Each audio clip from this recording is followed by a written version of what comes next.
அன்பார்ந்த பெரியோர்களே, தாய்மார்களே, அன்பிற்கினிய மாணவ செல்வங்களே, பெற்றோர்களே, ஆண்டோர்களே, சான்றோர்களே, மேடையின் மீது அமர்ந்திருக்கக்கூடிய அற்புதமான ஒரு மனிதர், முன்னாள் தலைமை ஆசிரியராக பணி செய்த பிறகு ஒரு பள்ளிக்கூடம் ஆரம்பிக்க வேண்டும், பள்ளிக்கூடத்தில் எல்லா குழந்தைகளுக்கும் நல்ல ஒரு உலகத்தரம் வாய்ந்த கல்வி கொடுக்க வேண்டும் என்கின்ற உயர்ந்த நோக்கத்தோடு இந்த பள்ளியை ஆரம்பித்த அருமை ஐயா கனகாச்சலம் ஐயா அவர்களே, இந்த பள்ளியினுடைய ஆற்றல் மிகுந்த பள்ளியினுடைய தலைமை ஆசிரியராக இருந்து முழு நேரமாக மாணவ செல்வங்களுக்காக தன்னுடைய வாழ்க்கையை அர்ப்பணித்து பணி செய்து கொண்டிருக்கக்கூடிய அருமை சகோதரி வனிதா திருமூர்த்தி அவர்களே,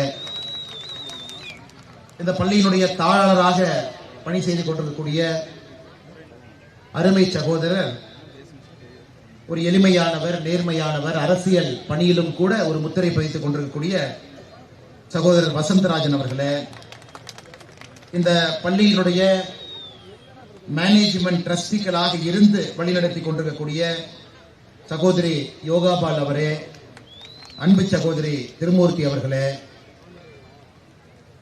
நான் சார்ந்திருக்கக்கூடிய கட்சியினுடைய மாநில பொதுச் செயலராக இருந்து பணி செய்து கொண்டிருக்கக்கூடிய அருமை அண்ணன் ஏபி முருகானந்தம் அவர்களே, இந்த நிகழ்வுக்கு வந்திருக்கக்கூடிய யாருடைய பெயரையாவது சொல்லாமல் இருந்தா, வேற பொறுப்பிலிருந்து சொல்லாமல் இருந்தா அவர்களுக்கும் என்னுடைய இனிய மாலை வணக்கத்தை தெரிவித்துக் கொள்கின்றேன். பத்திரிகை அன்பு சொந்தங்களே, இந்த பள்ளியினுடைய அற்புதமான ஆண்டு விழாவில் 11வது ஆண்டு விழாவில் நாம் பங்கெடுத்துக் கொண்டிருக்கின்றோம். பிருந்தாவன் வித்யாலயா பள்ளிக்கூடம் 1850ற்கு மேற்பட்ட மாணவ செல்வங்கள் படிக்கக்கூடிய ஒரு பள்ளி. உலகத்தரம் வாய்ந்த கல்வியை இந்த பகுதியில் இருக்கக்கூடிய எல்லா அன்பு சொந்தங்களுக்கும் கொடுக்க வேண்டும் என்று நினைக்கக்கூடிய அற்புதமான மனிதர்கள் நடத்தக்கூடிய ஒரு பள்ளி. ஆண்டு விழா என்று சொன்னாலே ஒரு இன்பத்தை தரக்கூடிய விழா. காரணம், பெற்றோர்கள் எல்லாம் ஒரே இடத்துல ஒன்று சேர்வதற்காக ஒரு வாய்ப்பை ஏற்படுத்தி கொடுக்கக்கூடிய விழா. முக்கியமாக நம்முடைய குழந்தை செல்வங்கள் எல்லாமே மேடையின் மீது நல்லா படிச்சிருக்கிறாங்க, அவங்க விருது வாங்கக்கூடிய விழா. ஆடல் பாடல் நிகழ்ச்சிகள் எல்லாம் நாம் பார்க்கக்கூடிய ஒரு விழா. நம்முடைய குழந்தை இந்த ஒரு ஆண்டுல எந்த அளவுக்கு வளர்ந்திருக்கின்றார்கள் என்பதை பரிசோதிக்கக்கூடிய ஒரு விழா. பெற்றோர்கள் ஒரு ஆண்டு விழாவுக்கு வரும் பொழுது அவங்களுடைய குழந்தை எந்த அளவுக்கு வளர்ந்திருக்கிறாங்க, ஒரு ஸ்டாண்டர்ட்ல இருந்து இன்னொரு ஸ்டாண்டர்டுக்கு போகும் பொழுது அவங்களுடைய ஆற்றல், கற்றல், மொழித்திறன், ஆளுமை திறன் எந்த அளவுக்கு உயர்ந்திருக்கிறது என்பதை ஒரு ஆண்டு விழாவிலும் பார்க்க முடியும். அதிலும் இந்த பள்ளியினுடைய மற்றும் ஒரு பெரிய சிறப்பு, பிருந்தாவன் வித்யாலயா பள்ளிக்கூடத்தினுடைய சிறப்பு, குழந்தை செல்வங்களே முன்னின்று இந்த நிகழ்வை நடத்தி கொண்டிருக்கின்றார். வரவேற்பதில் குழந்தை செல்வங்கள், நிகழ்ச்சியை தொகுத்து வழங்குவதில் குழந்தை செல்வங்கள். அது எனக்கு மிகுந்த ஒரு மகிழ்ச்சி அளித்திருக்கிறது. நிறைய பள்ளிக்கூடத்தில் பார்த்தீங்கன்னா ஆசிரியர் பெருமக்கள் முன்னின்று நடத்துவார்கள், தவறு கிடையாது. ஆனா இந்த பள்ளிக்கூடத்தில் ஆசிரியர் பெருமக்கள் குழந்தைகளை முன்னாடி இருந்து நடத்த வைக்கிறார். தவறுகள் நடந்தாலும் கூட அந்த குழந்தைக்கு ஒரு பெரிய ஒரு ஆளுமை, ஒரு விழாவை இது போன்ற மக்கள் முன்னாடி சேர்ந்து நடத்தி காட்டும் பொழுது ஒரு பெரிய ஆளுமை அந்த குழந்தை கிடைக்கும், பெரிய நம்பிக்கை கிடைக்கும், தன்னம்பிக்கை கிடைக்கும்.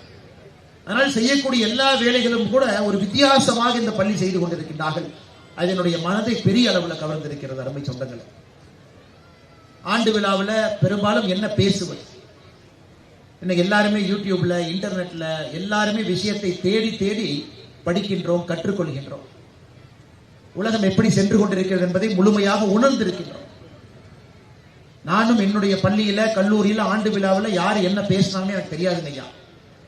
ஓரம் எங்கேயாச்சும் விளையாண்டு இருக்கோம், மேக்கப் ரூம்ல இருப்போம், மேடையின் மீது ஏதோ நடக்கும், யாரோ வர்றாங்க, பேசுறாங்க. எதுக்கு ரொம்ப நேரம் பேசுறாங்க, நம்ம மேக்கப் போட்டு நின்றுட்டே இருக்கிறோமே, இவரு பாட்டுக்கு 1 மணி நேரம் பேசுறாங்க, வேகமா கம்மியா பேசி முடிச்சா நம்ம வேலையை பார்த்துட்டு போலாமே நாங்களாம் அங்கிருந்து நினைப்போம். அது போன்று குழந்தை செல்வங்கள் இப்பொழுது நினைக்கலாம், புதுசா என்ன பேச போறாங்க. இருந்தாலும் இது போன்ற ஒரு ஆண்டு விழாவில் ஒரு 2 கருத்துக்களை உங்களிடம் பரிமாறுவதற்கு ஒரு பெரிய வாய்ப்பை ஏற்படுத்தி கொடுத்திருக்கிறாங்க. ஏன்னா பெற்றோர்கள் இத்தனை பேர் ஒரே இடத்துல நாம் சந்திப்பதற்கு கூட ரொம்ப அபூர்வமா இருக்கு. காரணம், பெரும்பாலும் அரசியல் மேடைகளா போயிருங்க, அரசியல் பேச்சுக்கள் அது மாறி. ஆனா பொதுவான ஒரு மேடையில சில பொதுவான கருத்துக்களை பேசுவதற்கு ஒரு பெரிய விழாவாக இதை நான் பார்க்கின்றேன். அதுவும் ஒரு மாறுகின்ற இந்தியா, வளர்கின்ற ஒரு இந்தியால எதை வேண்டுமானாலும் சாதிக்க முடியும் என்கின்ற நம்பிக்கை கொடுக்கக்கூடிய பாரத நாட்டில் உங்களுடைய குழந்தைகள் வளர்ந்து கொண்டிருக்கின்றார்கள். 20 ஆண்டுகளுக்கு முன்பு, 25 ஆண்டுகளுக்கு முன்பு இது போன்ற நம்பிக்கையை இந்தியா அப்ப கொடுக்கலைங்க ஐயா. வேலை வாய்ப்பு தடுமாற்றம் இருந்தது, வளர்ச்சி அடைவதிலே பிரச்சனை இருந்தது, படித்தவர்கள் எல்லோருக்கும் வேலை கிடைக்குமா, எம்ப்ளாய்மெண்ட் எக்ஸ்சேஞ்ச் எல்லாம் நிரம்பி வழிஞ்சிச்சு. தனியார் துறையினுடைய வளர்ச்சி மிக குறைவாக இருந்தது. இன்னைக்கு பாத்தீங்கன்னா இந்தியாவுடைய வளர்ச்சி ஒரு பெரும் வளர்ச்சி பாதையில் இருக்கு. இந்தியாவுடைய ஒரே ஒரு தனியார் நிறுவனம் ரிலையன்ஸ் இண்டஸ்ட்ரீஸ் அப்படிங்கிற ஒரு நிறுவனம் இந்த ஆண்டு மட்டுமே அவர்கள் செலுத்தி இருக்கக்கூடிய வரி 1,86,000 கோடி ரூபாய். ஒரே ஒரு தனியார் நிறுவனம் ஒரு ஆண்டுல அவர்கள் நாட்டுக்கு அளித்திருக்கக்கூடிய வரி மட்டுமே 1,86,000 கோடி. யோசிச்சு பாருங்க. இன்னைக்கு இந்தியாவுடைய வளர்ச்சி என்பது தனியார் நிறுவனங்கள் வளர்றாங்க, தனி மனிதன் வளர்றாங்க. தனி மனிதனுடைய வளர்ச்சியும் மிக பிரம்மாண்டமாக இருக்கிறது. நாட்டினுடைய வளர்ச்சி உலகத்தினுடைய நாடுகள் வரிசையில் 5வது பெரிய பொருளாதார நாடாக இருக்கின்றோம். $4 டிரில்லியன் என்கின்ற ஒரு எண்ணத்தை அடைந்திருக்கின்றோம். இன்னும் 3 ஆண்டுகள்ல உலகத்தினுடைய 3வது பெரிய பொருளாதார நாடாக மாறுகின்றோம். எதற்காக இதை சொல்றாங்க? நீங்கள்லாம் வளர்ந்த பொழுது, ஏன் ஒரு 10 ஆண்டுகளுக்கு முன்பு உலகத்தினுடைய 11வது பெரிய பொருளாதார நாடாக இருந்தோம். 11வது 10 ஆண்டுகளுக்கு முன்பு, நான் 30 ஆண்டுகளுக்கு முன்பே போகலை. இன்னைக்கு 5வது பெரிய பொருளாதார நாட்டில் இருக்கு.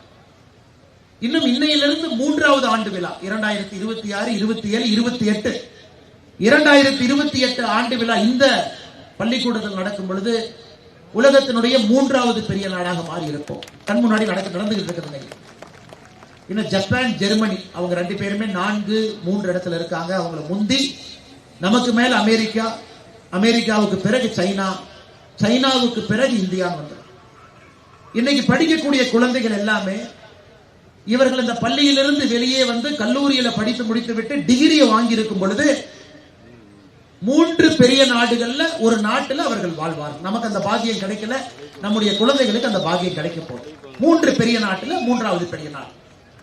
இந்த குழந்தை செல்வங்கிட்ட நாம் எதிர்பார்ப்பது 3வது பெரிய நாட்டில் நீங்க வாழ்றீங்க பொருளாதார அடிப்படையில், உங்களுடைய காலகட்டம் 30-40 ஆண்டுகள்ல உலகத்தினுடைய முதல் நாடாக பொருளாதாரத்தில் நீங்கள் மாற்ற முடியுமா அப்படிங்கறத நம்முடைய குழந்தை செல்வங்கிட்ட நம்ம எதிர்பார்க்கிறோம். உலகத்தினுடைய முதல் பொருளாதார பெரிய நாடாக மாறும் பொழுது நிச்சயமாக அந்த நாட்டில் வறுமை என்கின்ற வார்த்தை இருக்கக்கூடாது. வேற வறுமையை வச்சுக்கிட்டு முதல் பொருளாதார நாடாக வருவதிலே பிரயோஜனம் இல்லை. அந்த குழந்தை வித்தியாசமா யோசிக்கணும். இந்த நாட்டில் வறுமையை நான் எப்படி ஒழிக்க போகின்றேன், அந்த குழந்தை யோசிக்கணும். அந்த குழந்தை அது மட்டும் யோசிக்க போறதில்லை, ஊழல் என்கின்ற பெருச்சாலையை எப்படி நான் ஒழித்து கட்ட போகின்றேன் என்பதையும் அந்த குழந்தை யோசிக்கணும். அது ரொம்ப முக்கியம். அதையும் அந்த குழந்தை யோசிக்கணும். ஒரு வளர்ச்சி அடைந்த நாட்டில் இருக்கக்கூடிய எல்லா வசதிகளையும் நம்முடைய நாட்டிற்கு எப்படி கொண்டு வரணும் அதையும் இந்த குழந்தை யோசிக்கணும். அதனால எப்பொழுதுமே நாம் சொல்லுவோம், education is a lagging indicator ஒரு வார்த்தையை பயன்படுத்தும். இன்னைக்கு சொல்லிக் கொடுக்கக்கூடிய கல்வி இன்னைக்கு இருக்கக்கூடிய இந்தியாவுக்கு பயன்படுச்சுன்னா நாம் சொல்லிக் கொடுக்கக்கூடிய கல்வியில ஏதோ தவறு இருக்கிறது என்பது அர்த்தம். இன்னைக்கு சொல்லிக் கொடுக்கக்கூடிய கல்வி 20 ஆண்டுகள் கழித்து வரப்போகின்ற நாட்டிற்கு பயன்பட்டால் தான் அந்த பள்ளிக்கூடம் அந்த கல்வியை சரியாக சொல்லிக் கொடுக்கிறாங்க அர்த்தம். அதனால் நிச்சயமாக எனக்கு பெரிய நம்பிக்கை இருக்கு. இன்னைக்கு சொல்லிக் கொடுக்கக்கூடிய கல்வி என்பது இந்த குழந்தைகள் எல்லாம் 20 ஆண்டுகள் கழித்து எப்படிப்பட்ட பாரதம் இருக்க வேண்டும் என்கின்ற ஒரு எண்ணத்தை, கற்பனையை அவர்கள் மனதிலே விதைத்துக் கொண்டிருக்கிறது. அதனால்தான் குழந்தை செல்வங்கள் நன்றாக உணர்ந்து கொள்ள வேண்டும். அவங்க வேற பக்கம் இருந்தாலும் கூட பெற்றோர்கள் நன்றாக உணர்ந்து கொள்ள வேண்டும். உங்க குழந்தை படிச்சு முடிச்சுட்டு வெளியே வரும் பொழுது உலகத்தினுடைய 3வது பெரிய பொருளாதார நாட்டினுடைய குடிமகனாக வெளியே வர போறான். அந்த குழந்தைகிட்ட நம்ம அதிகமா எதிர்பார்க்க போறோம். இன்னைக்கு 51 லட்சம் கோடி ரூபாய் பட்ஜெட் போடுறாங்க. நம்ம நாடு கடைசியாக இந்த மார்ச் பிப்ரவரியில போட்ட பட்ஜெட் 51 லட்சம் கோடி. இன்னும் 5 ஆண்டுகள் கழித்து நம்ம பட்ஜெட் போட்டோம்னா 1 லட்சம் கோடியை தாண்டி அவ்வளவு நிதி நம்ம சம்பாதிக்கிறோம், செலவு பண்றோம். 51 லட்சம் கோடி ரூபாய் நம்ம ஒரு ஆண்டுக்கு இந்த நாடு செலவு செய்கிறது. எல்லா விதமான மக்களுக்கும் செலவு பண்றோம். ஆர்மிக்கு சம்பளம் கொடுக்கிறோம், நாட்டினுடைய விஞ்ஞான வளர்ச்சிக்கு செலவு பண்றோம், ரோடு போடுறோம், துறைமுகம் கட்டுறோம், கட்டுமான பணிகளை முன்னெடுக்கிறோம், புதிய புதிய விஷயங்களை செய்யறோம், கல்வி கூடங்களை நிறுவுறோம், விவசாய பெருமக்களுக்கு பண உதவி செய்யறோம், புதிய புதிய டெக்னாலஜியை கொண்டு வர்றோம். 100 நாள் வேலை வாய்ப்பு திட்டத்திற்கு பணம் ஒதுக்குறோம். இதெல்லாம் மொத்தமாக சேர்த்து 51 லட்சம் கோடி. 51 லட்சம் கோடி இன்னும் 5 ஆண்டுகளில் 1 லட்சம் கோடியா மாறும். அன்னைக்கு பட்ஜெட் 1 லட்சம் கோடி இருக்கு. ஒரு நாடு 1 லட்சம் கோடி ரூபாய் பட்ஜெட் போடும் பொழுது அந்த நாடு நிச்சயமாக ஒரு வளர்ந்த நாடாக மாறி இருக்கும். பார்க் வசதிகள், நடக்கின்ற வசதிகள், பயிற்சி கூடங்கள், சுத்தமான காத்து, சுகாதாரமான வாழ்வு, எந்தவித கலப்படம் இல்லாத ஒரு குடிநீர், இதை நோக்கி நாம போறோமா அப்படிங்கறத பெற்றோர்கள் நீங்க உங்க குழந்தைகிட்ட கேட்கணும். இன்னைக்கு பிரச்சனை இருக்கு, நாட்டில் எத்தனையோ பிரச்சனைகள் இருக்கு. மாசு பிரச்சனை இருக்கு, சுத்தமான குடிநீர் நீர்ல பிரச்சனை இருக்கு, வெளியே ரோட்ல போறோம் குண்டு குழியுமா இருக்கு, ஒரு அரசாங்க அலுவலகத்துக்கு போறோம் இன்னும் லஞ்சம் என்கின்ற பேர் எங்கேயோ உள்ள எட்டி ஒளிஞ்சிருக்கு. ஆனால் நம்முடைய குழந்தையை நீங்க தயார் பண்ணுங்க. சுவாமி விவேகானந்தா அவர்கள் 100 குழந்தையை கொடுன்னு கேட்டாங்க. வெறும் 100 குழந்தை எண்ணிக்கையில கேட்கல, 100 இளைஞர்கள் எப்படி இருக்க வேண்டும் என்று வர்ணிச்சார். விவேகானந்தரை முழுமையா நீங்க படிச்சீங்கன்னா, கடவுளே எனக்கு 100 இளைஞரை கொடுன்னு எங்கேயுமே அவர் கேட்கல. எனக்கு 100 இளைஞர்கள் எப்படிப்பட்ட இளைஞர்கள் வேண்டும் என்று சொன்னார். ஆன்மீகத்திலே ஊறி இருக்கக்கூடிய இளைஞர் வேண்டும், எஃகு போல தோல் இருக்கக்கூடிய இளைஞர் வேண்டும், ஒரு கால்பந்தாட்டத்தை லாகுவாக விளையாடக்கூடிய ஒரு துணிச்சல் மிகுந்த ஒரு இளைஞர் வேண்டும். அவர் அந்த இளைஞன் எப்படி இருக்கணும்னு சொல்லியிருக்காங்க. அந்த இளைஞனை இலங்கையை உருவாக்க வேண்டும் என்றால் ஒரு பள்ளிக்கூடத்தில் மட்டும்தாங்க உருவாக்க முடியும். வெல் ரவுண்டட் பர்சனாலிட்டி நமக்கு வேணும். வெல் ரவுண்டட் பர்சனாலிட்டி கல்வியில படிப்புல முதன்மையா இருக்கணும், விளையாட்டுல முதன்மையாக இருக்க வேண்டும், ஆன்மீக ஞானம் இருக்கக்கூடிய இளைஞனா இருக்கணும், நாட்டுப்பட்டு இருக்கக்கூடிய இளைஞர் இளைஞியாக இருக்கணும். ஒட்டுமொத்தமாக எல்லா அறிவுத்திறனும் சார்ந்து இருக்கக்கூடிய 100 பேர்த்த குடுக்கடவுளே இந்த நாட்டை மாத்திரன் சுவாமி விவேகானந்தா அவர்கள் கேட்டார். இன்னைக்கு பள்ளிக்கூடத்தில் இருக்கக்கூடிய ஆசிரியர் பெருமக்களுக்கும் கூட ஒரு பெரிய பொறுப்பு இருக்கு. இந்த பள்ளிக்கூடத்திலிருந்து வெளியே செல்லக்கூடிய குழந்தை ஒரு வெல் ரவுண்டட் பர்சனாலிட்டியா நம்ம அனுப்புறோமா? வெல் ரவுண்டட் பர்சனாலிட்டி, நல்ல உடல் வாகு இருக்கக்கூடிய ஒரு இளைஞர், நல்லா 12ஆம் கிளாஸ் படிச்சுட்டு ஒரு பையன் வெளியே போகும்போது, பாப்பா வெளியே போகும்போது நல்ல உடல் வாகு, உடல் திறன் இருக்கக்கூடிய, நோஞ்சான் உடம்பாக இல்லாம அப்படியே எஃகு போல இரும்பு போல இருக்கக்கூடிய, தோள்பட்டை இருக்கக்கூடிய குழந்தை வெளியே வர்றாங்க. அது பிசிக்கல் டீச்சர்னுடைய வேலை. அந்த பையனுக்கு பொண்ணுக்கு 12ஆம் வகுப்பு முடிச்சு வெளியே வரும் பொழுது கற்றல் அறிவுத்திறன் இருக்கா? புத்தக அறிவு மட்டும் கிடையாது, அதை கிரகிச்சு சொல்லக்கூடிய அறிவு இருக்கா? அது ஆசிரியர் பெருமக்களுடைய வேலை. அந்த குழந்தைக்கு ஆன்மீகம் இருக்கா? இந்து மதமோ கிறிஸ்தவ மதமோ இஸ்லாமிய மதமோ எந்த மதமாக இருந்தாலும் அந்த மதத்தை ஆழமாக புரிந்து கொண்ட ஆன்மீக அறிவு இருக்கா? பெற்றோர்களுடைய வேலை. ஒரு புதிய பார்வை, இந்த நாடு எப்படி இருக்க வேண்டும் என்கின்ற பார்வை அந்த இளைஞர் இருக்கா? சமுதாயத்தினுடைய வேலை. அதனாலதான் ஐயா ஒரு பள்ளிக்கூடத்துல சொல்லிக் கொடுக்கக்கூடிய கற்றல் அறிவு என்பது வெறும் 20% மட்டும்தாங்க ஐயா. 80% கற்றல் என்பது பள்ளிக்கூடத்திற்கு வெளியே தாங்க ஐயா கிடைக்கும். இது நான் சொல்லிங்க ஐயா, ஸ்டான்போர்டு பல்கலைக்கழகத்தினுடைய ஒரு ஆய்வறிக்கை சொல்லுது. The nature of learning in a school is less than 20%. 20% குறைவாக மட்டும்தான் கற்றல் என்பது பள்ளிக்கூட சுவருக்குள்ள கிடைக்குங்க. 80% வெளியே.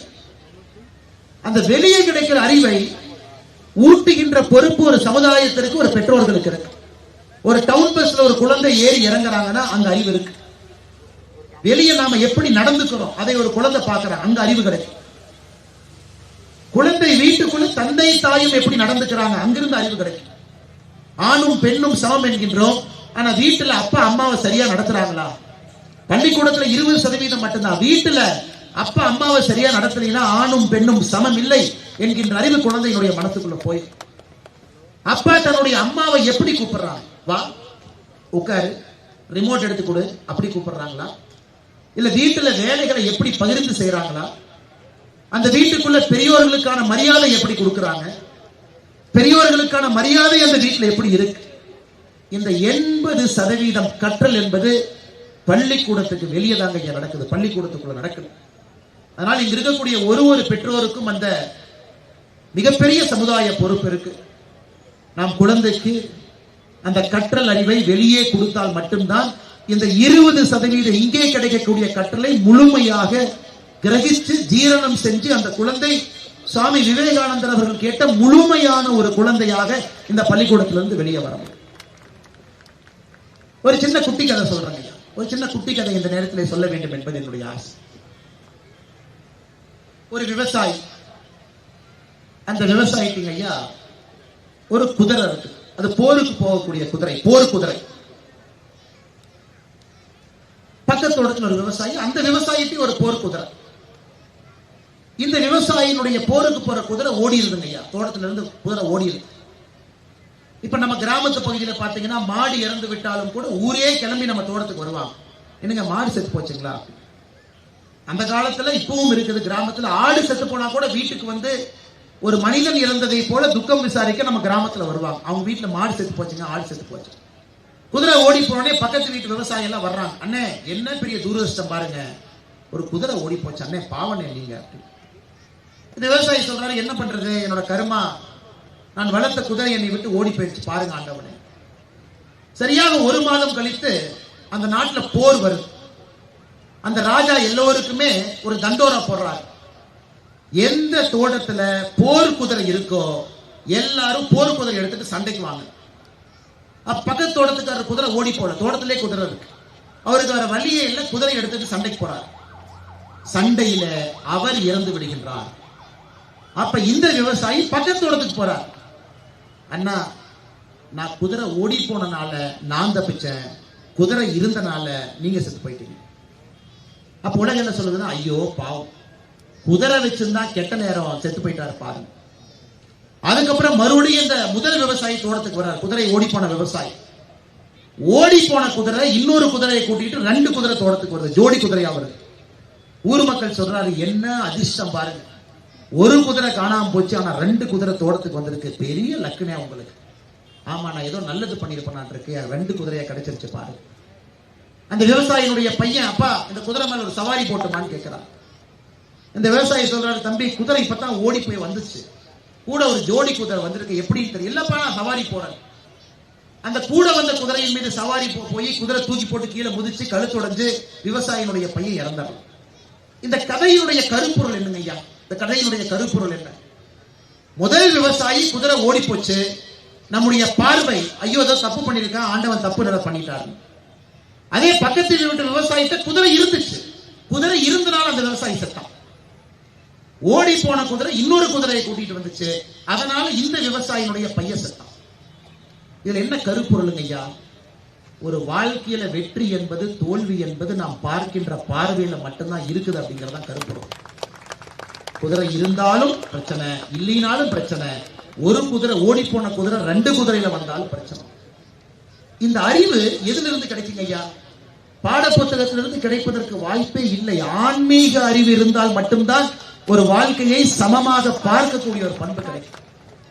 இன்னைக்கு எனக்கு புரியலைங்க ஐயா, செக்குலர் எஜுகேஷன் அப்படிங்கிற வார்த்தையை பயன்படுத்துறாங்க. ஐயா எங்க பள்ளிக்கூடத்துல செக்குலர் எஜுகேஷன், ஐயா செக்குலர் எஜுகேஷன் என்கின்ற வார்த்தை என்னன்னா, உண்மையான அர்த்தம் எந்த ஒரு மதத்தையும் சிறுமைப்படுத்தாமல் இருப்பதுதான் செக்குலர் எஜுகேஷன். எந்த ஒரு மதத்தை பற்றியும் பேசாமல் இருப்பது செக்குலர் எஜுகேஷன் கிடையாது. ஒரு மதத்தை சிறுமைப்படுத்தாம எல்லா மதத்தையும் சமமாக மதிக்கக்கூடிய ஒரு கல்வியை செக்குலர் எஜுகேஷன்.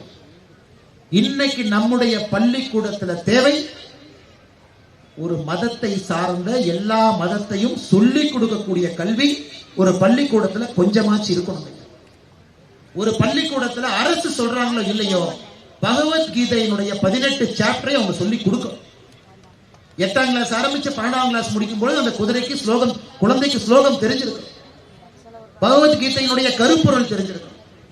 ஒரு மகாபாரதம் ஒரு குழந்தைக்கு ஒரு பாடமாக சொல்லி கொடுக்கப்பட்டிருக்க வேண்டும். அந்த குழந்தை மேடையின் மீது ஒரு நாடகம் போடும் பொழுது அதில் ஒரு பகுதியை எடுத்துங்க பண்ணணும். அதே குழந்தைக்கு ஒரு பேசிக் குரான்ல என்ன சொல்றாங்க, ஒரு புரிதல். அது இந்து மதத்தை பின்பற்றக்கூடிய குழந்தையாக இருந்தாலும் மற்ற மதத்தினுடைய அடிப்படையை அந்த குழந்தைக்கு நம்ம சொல்லிக் கொடுத்துதான் பள்ளிக்கூடத்தை விட்டு வெளியே அனுப்பணும். கிறிஸ்துவ மதத்தினுடைய அடிப்படையும் அந்த குழந்தைக்கு தெரிஞ்சிருக்கணும். லென்ட்னு சொல்றாங்களே அப்படின்னா என்ன, 7வது நாள் ஓய்வெடுக்க வேண்டும் என்று சினகாக் ஜூ கம்யூனிட்டி சொல்றாங்களே அது என்னது? அந்த குழந்தைக்கு இதெல்லாம் சொல்லி கொடுத்து உங்க அனுப்பிச்சா தாங்க ஐயா இந்து முஸ்லீம் சண்டை வராது, இல்லாட்டி வந்துகிட்டே தான் இருக்கு. ஏன்னா அடிப்படை புரிதல் கிடையாது. ஒரு மதத்தின் பற்றி நமக்கு தெரியாது. நம்முடைய மதத்தை உயர்ந்த மதமாக நினைத்துக் கொண்டிருக்கின்றோம், தவறில்லை. நம்முடைய மதத்தை உயர்ந்த மதமாக நினைக்கும் பொழுது இன்னொரு மதத்தை தாழ்வாக ஏன் சில பேர் நினைக்கிறாங்கன்னா அந்த மதத்தை பற்றி புரிதல் அவங்களுக்கு இல்லை. ஆனா நம் செக்குலர் எஜுகேஷன் என்கின்ற போர்வையில ஒரு பள்ளிக்கூடத்தில் இதையெல்லாம் பிடுங்கி எரிந்து விட்டோம். அதனால என்னுடைய அன்பான வேண்டுகோள், ஒரு பள்ளிக்கூடத்தில் ஒரு basic knowledge and Dharma, basic knowledge and philosophy, எல்லா மதத்தினுடைய அடிப்படை புரிதல் ஒரு குழந்தைக்கு தெரிந்தால் மட்டும்தான் அந்த குழந்தை ஒரு மனிதன சகோதரனாக சகோதரியாக எல்லா மனிதனையும் சமமாக, இன்னொரு மதமாக இருந்தாலும் அந்த மதத்தில் இருக்கக்கூடிய நல்ல விஷயங்களை அந்த குழந்தை கையில் எடுக்க முடியும். நான் எல்லா பள்ளிக்கூடத்திலையும் என்னோட பேச்சில் இந்த பாயிண்ட் நான் சொல்றேன் ஐயா. குழந்தைக்கு ஆன்மீகத்தை தர்மத்தை மாற்று மதமாக இருந்தாலும் எடுத்து சொல்லிக் கொடுங்க. 12ஆம் வகுப்புக்குள்ள அவங்களுக்கு என்ன மனது உருவாகிறதோ அதுதான் அவருடைய வாழ்க்கை. அதன் பிறகு அது உருவாகும். அதையும் செய்ய வேண்டும் என்கின்ற ஒரு அன்பார்ந்த வேண்டுகோளை இந்த அற்புதமான பள்ளிக்கூடத்தில் இருக்கக்கூடிய பெற்றோர்களுக்கு, அன்பு சொந்தங்களுக்கு இந்த நேரத்தில் நான் வேண்டி உங்களிடம் தெரிவித்துக் கொள்கின்றேன். கடைசியாக இன்னொரு விஷயம், என்ன இந்தியால எல்லா வருஷமும் நம்ம சொல்றது ஒலிம்பிக் போட்டிகள் நடக்கும். இப்பதாங்க ஐயா பாரிஸ் நடந்து முடிஞ்சிச்சு. அடுத்த ஒலிம்பிக் போட்டி 2028 பிரிஸ்பேன் ஆஸ்திரேலியா, 2032 ஒரு ஒலிம்பிக் போட்டி நடக்கிறதுக்கு, 2036 இந்தியாவில் ஒலிம்பிக் போட்டி நடத்துவதற்காக நம்ம ரெடி ஆயிட்டோம். குஜராத்தினுடைய அரசு அதுக்காக தனியா ஒரு ஜிஓ போட்டு 650 ஏக்கரை வாங்கி வேலையை ஆரம்பிச்சுட்டாங்க. அதற்காக இந்தியாவில் ஒலிம்பிக் குழுவுக்கான ஒரு குழுவை போட்டு நம்ம ப்ரொபோசலை இப்ப கொடுக்க போறோம். இன்னும் 6 மாதத்துல இந்தியாவிற்கு அந்த ஒலிம்பிக் போட்டி கிடைக்குமா கிடைக்காதா என்கின்ற செய்தி நமக்கு தெரிய போது 100க்கு 99.99% இந்தியாவிற்கு 2036 ஒலிம்பிக் போட்டி நம்முடைய நாட்டுக்கு நம்முடைய காலத்துல கிடைக்க போகுது. முதல் ஒலிம்பிக் போட்டி இன்னைக்கு இப்ப இருந்துங்க ஐயா 11 வருஷம், 11 இயர்ஸ். இப்ப 2025 2036 11 ஆண்டுகள். இந்த 10 ஆண்டுகள் இந்தியாவில் நம்முடைய குழந்தைகளை விளையாட்டை மையமாக வைத்து 10 ஆண்டுகள் ஒரு பள்ளிக்கூடமும் குறைந்தபட்சம் 20% நேரத்தை அடுத்த 10 வருஷத்துக்கு ஒதுக்கணுங்க. 10 வருஷம் கம்யூனிஸ்ட்காரன் பார்த்தீங்கன்னா சைனால இப்படித்தான் ஆர்டர் போடுவோம். சைனால 2008 பீஜிங் ஒலிம்பிக்ஸ் 20 ஆண்டுகள் தயாரிப்பு, எல்லாரும் 20% நேரத்தை விளையாட்டு கொடுங்க. அதனால்தான் எங்கேயோ இருந்த சைனா இன்னைக்கு ஒலிம்பிக் போட்டியில 2வது 3வது இடத்துல வந்து நின்றுட்டு இருக்கிறாங்க. நாம 140 கோடி பேர் இருக்கக்கூடிய நாட்டுல அந்த மெடல் பதக்கத்தை தேடுறோம். செல்போன்ல முதல் பக்கத்தை காணா, 2வது பக்கத்தை காணா, 3வது பக்கத்தை காணா, 4வது பக்கத்தை காணா, 5வது பக்கத்துல ஒரு பிரான்ஸ், ஒரு சில்வர், ஏதாச்சும் ஒரு கோல்டு, மொத்தமா 4 மெடல் எங்கேயோ கடைசியில் இருக்கிறாங்க. இது நாம் இந்த 10 ஆண்டு காலம் இந்தியாவில் நாம் செய்ய வேண்டிய கடமை இல்லையா? நம்ம ஊர்ல 2036 ஒலிம்பிக் போட்டியை வச்சுக்கிட்டு நாம 4 மெடல் வாங்கினா யாராச்சும் ஏத்துக்குவாங்களா ஐயா? சைனாவுடைய பீஜிங்ல ஒலிம்பிக் போட்டி நடந்த பொழுது சைனாக்கார உலகத்துல 2வது இடத்துல வந்து நின்னாங்க ஐயா. 2வது இடத்துல வந்து நின்னாங்க. இந்த செய்தியும் நாம் என்ன பேச ஆரம்பிக்கலாம். ஒரு வித்தியாசமா இருக்கு. ஏன் யாருமே இந்த ஒலிம்பிக் போட்டியை பத்தி விளையாட்டை பத்தி பேசினா புரியல. 10 ஆண்டுகளுங்கிறது நீங்க கண்ணை தொடச்சு என்றைக்கு முன்னாடி 2036 ஒலிம்பிக்ஸ் வந்து நிற்குங்க. எந்த மாநிலத்துக்கு வரும் தெரியாது. இன்னைக்கு குஜராத் மாநிலம் அவங்களுக்கு ஆசை, நாங்க அகமதாபாத் கொண்டு போனோம். தமிழ்நாடு அரசும் கேட்கலாம், எங்களுக்கு சென்னை கொடுங்க, கோயம்புத்தூர் கொடுங்க. எல்லா மாநிலமும் இந்தியாவுக்கு வந்த பிறகு போட்டி போட ஆரம்பிப்பாங்க. ஆனா இன்னைக்கு நாம தயாரிப்பு ஆரம்பிச்சிருக்காங்க ஐயா. 10 ஆண்டுகள்ல மெடல் கிடைக்கும். அதனால ஒரு பள்ளிக்கூடமுமே 20% நேரத்தை விளையாட்டுக்கு தயவு செஞ்சு நீங்க ஒதுக்கு. விவேகானந்தர் ஐயா சொன்னது போல நல்ல உடல்வாக இருக்கக்கூடிய இளைஞன் கிடைப்பான், சகோதரி கிடைப்பாங்க. ஒரு லக்கு, நல்ல டேலண்ட் இருந்தா நமக்கு ஒரு ஒலிம்பிக் மெடல் கிடைக்கும் ஐயா. ஒரு ஒலிம்பிக் மெடல் கிடைக்கணும்னா 20,000 பேர் முதல் ரவுண்ட்ல ஆரம்பிச்சாதான் அந்த போட்டியில ஒரு சாம்பியன் ஒலிம்பிக் ஸ்டாண்டர்டுக்கு கிடைப்பாங்க. அப்ப 20,000 பேர் போட்டி போடணும் ஒரு ஒலிம்பிக் சாம்பியனுக்கு. தமிழ்நாடு, ஆந்திரா, கர்நாடகா, இந்தியா முழுவதுமே 20,000 குழந்தைகள் ஸ்டேட் லெவல்ல பெர்ஃபார்ம் பண்ணாதான் நேஷனல் லெவல்ல ஒலிம்பிக் ஈக்குவலன்ட் சாம்பியனை உருவாக்க. யோசிச்சு பாருங்க, 20,000 பேர், 20,000 பேருக்கு இருக்கக்கூடிய டேலண்ட் தான் ஒரு டேலண்ட் ஒலிம்பிக் மெடலா மாறுது. அதனாலதான் இந்த பள்ளிக்கூடத்தில் எனக்கு பெரிய ஒரு மகிழ்ச்சி, சந்தோஷம். நேஷனல் லெவல்ல அந்த டேட்டாவை கொடுங்க அப்படி எழுதுவோம்.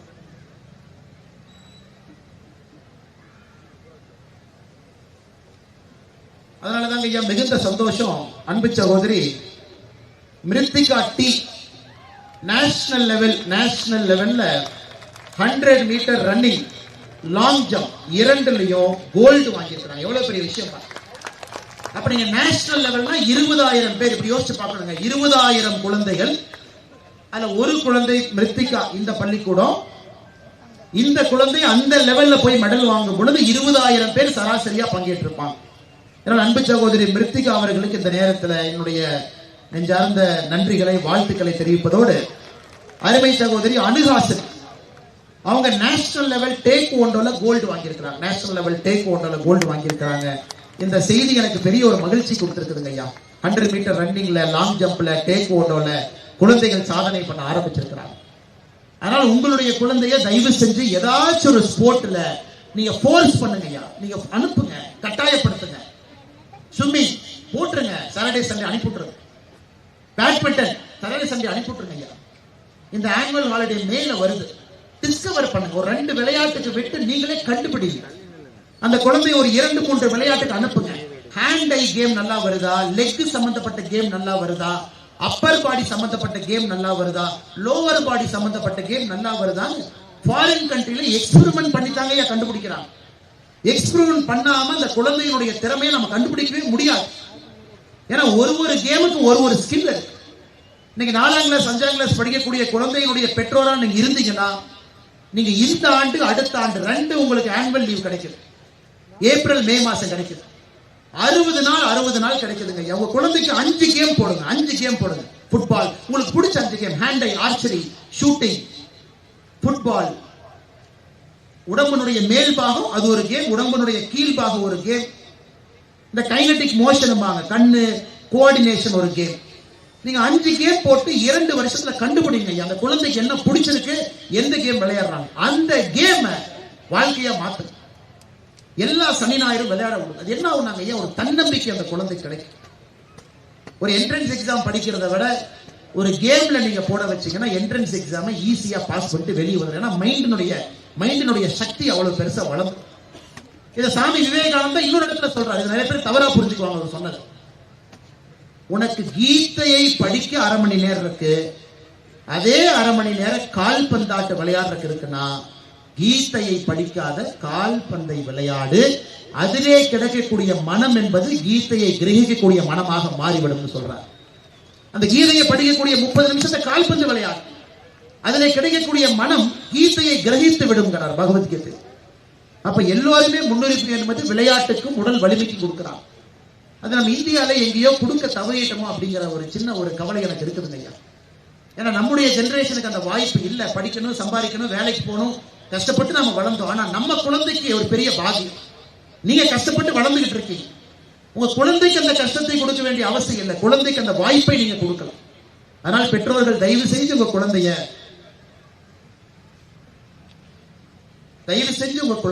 ஒரு விளையாட்டில் நீங்க போட்டுங்கய்யா, கண்டுபிடிச்சு 2036 ஒலிம்பிக் கேம்ல ஒரு கோல்டு வாங்கி கொடுத்துருங்க. அதான் நான் கேட்கிறேன், வேற ஒண்ணுமே இல்லை.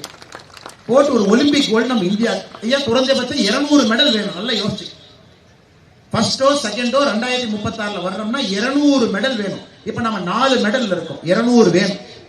4 இருந்து 200க்கு போகணும் 10 வருஷத்துல. அப்ப இது எவ்வளவு முக்கியத்துவம் வாய்ந்தது என்பதை நீங்கள் உணர்ந்து கொள்ள வேண்டும் என்று அன்போடு இந்த நேரத்தில் உங்களை கேட்டுக்கிறேன். அதே நேரத்தில் எனக்கு இந்த பள்ளியில் ஒரு மாணவியை ரொம்ப பிடிக்கும். பல இடத்துல அந்த மாணவியினுடைய பேச்சு திறனுக்கு நான் அடிமை. பல இடத்துல பார்த்திருக்கேன். மிக அற்புதமான ஒரு பேச்சாளர். இந்த பள்ளியில் இதற்கு முன்பு படித்த சகோதரி சங்கமி அவங்க மாநிலத்தினுடைய யூத் பார்லிமெண்ட்ல செலக்ட் ஆகி டெல்லி யூத் பார்லிமெண்ட்ல நம்முடைய பாரத பிரதமர் நரேந்திர மோடி ஐயா அவர்கள் குழந்தைகள் எல்லாம் யூத் பார்லிமெண்ட்ல பங்கேற்கணும், அடுத்த கட்ட அரசியல்வாதிகளாக வர வேண்டும் என்பதற்காக மத்திய அரசு நடத்தக்கூடிய ஒரு நிகழ்வு. அதுல மாநிலத்தினுடைய யூத் பார்லிமெண்ட்ல செலக்ட் ஆகி டெல்லியினுடைய பார்லிமெண்ட்ல ஏப்ரல் 1ஆம் தேதி வர ஏப்ரல் 1ஆம் தேதி இல்லைங்களா, ஏப்ரல் 1ஆம் தேதி பேச இருக்கிறாங்க. இந்த பள்ளியினுடைய முன்னாள் மாணவி அருமை சகோதரி சங்கமி அவர்களுக்கும் இந்த நேரத்தில் என்னுடைய நெஞ்சார்ந்த வாழ்த்துக்களையும் நன்றிகளையும் தெரிவிப்பதோடு, ஏற்கனவே சொன்ன ஏரூல நானே பிரேக் பண்ணிட்டேங்க. ரொம்ப நேரம் பேசினா யாரும் கேட்க மாட்டாங்க. ஆனுவல் டே ஏரூல நானே பிரேக் பண்ணி ரொம்ப நேரம் பேசிட்டேன். அதனால இருக்கக்கூடிய எல்லா பெற்றோர்களுக்கும் இந்த நேரத்தில் என்னுடைய நெஞ்சார்ந்த நன்றிகளை தெரிவிச்சுக்கிறேங்க ஐயா. 3 சின்ன கருத்து, உங்களுக்கு தெரியாது இல்லை, உங்களுக்கு எல்லாம் தெரியும். தெரியாதவங்க யாருமே இல்லை, நிறைய தெரிஞ்சவங்க. ஒரு சின்ன பையனாலும் 3 கருத்து சொன்னாங்க ஐயா. ஒன்று, நம்முடைய குழந்தை 80% வெளியே தான் கத்துக்கிறாங்க, அதற்கான வாய்ப்பை ஏற்படுத்தி கொடுக்கணும், நம்முடைய கடமை. இரண்டாவது, ஆன்மீகம் சார்ந்த ஒரு கல்வியை அந்த குழந்தைக்கு கொடுக்க வேண்டிய பொறுப்பு உங்களுக்கு இருக்கு. மூன்றாவது, விளையாட்டுக்கு முக்கியத்துவம் கொடுக்குங்க ஐயா. 20% நேரத்தை கொடுங்க. அந்த குழந்தைய ஒரு விளையாட்டுல நிபுணராக மாற்ற வேண்டியது பொறுப்பு. 4 ஒலிம்பிக் மெடல் இருக்கும், 200 ஒலிம்பிக் மெடல் வேணும். இன்னும் 10 வருஷம் தாங்க ஐயா இருக்கு. அன்னைக்கு தமிழ்நாட்டுல அதிக மெடல் வாங்குவோம், உலகத்துல இந்தியா அதிக மெடல் வாங்கட்டும். அதற்கு உங்களுடைய குழந்தையை தயார்படுத்துங்க. 3 கருத்துக்களை உங்கள்கிட்ட வச்சுட்டு மேடையின் மீது இருக்கக்கூடிய எல்லா அற்புதமான மனிதர்களுக்கும் இந்த நேரத்தில் என்னுடைய நெஞ்சார்ந்த நன்றிகளை தெரிவிப்பதோடு, நேற்று நடக்க வேண்டிய நிகழ்வு இன்னைக்கு நடந்திருக்கு. அதனால உங்களுக்கு கொஞ்சம் தர்ம சங்கடம் ஆயிருக்கு. நானும் கூட சகோதரி அவங்களுக்கு நேற்று உடம்பு சரியில்லாம போச்சு. நானும் நேற்று வரணும்னு முயற்சி பண்ணுங்க, எனக்கு அது கேட்டா அமைஞ்சுக்கிச்சு, நேற்று வர முடியல. அதனால நாங்க 2 பேருமே சேர்ந்து உங்கள்கிட்ட மன்னிப்பு கேட்டுக்கிறோம். அந்த நேற்று இருந்த நிகழ்வு இன்னைக்கு தள்ளி வைத்து, அதனால உங்களுக்கு ஏதாச்சும் சிரமம் ஏற்பட்டிருந்ததுன்னா மறுபடியும் இங்கு வந்திருக்கக்கூடிய எல்லா பெற்றோர்களுக்கும் என்னுடைய நெஞ்சார்ந்த வாழ்த்துக்களை, நன்றிகளை. மிக அற்புதமான குழந்தைகளை வளர்த்துக் கொண்டிருக்கின்றீர்கள். இன்னும் சிறப்பாக இந்த நாட்டிற்காக ஒரு அற்புதமான மனிதர்களை நீங்கள் தயார்படுத்த வேண்டும் என்று சொல்லி என்னுடைய உரையை முடித்துக் கொள்கின்றேன். நன்றி, வணக்கம். பாரத் மாதா கி ஜெய்.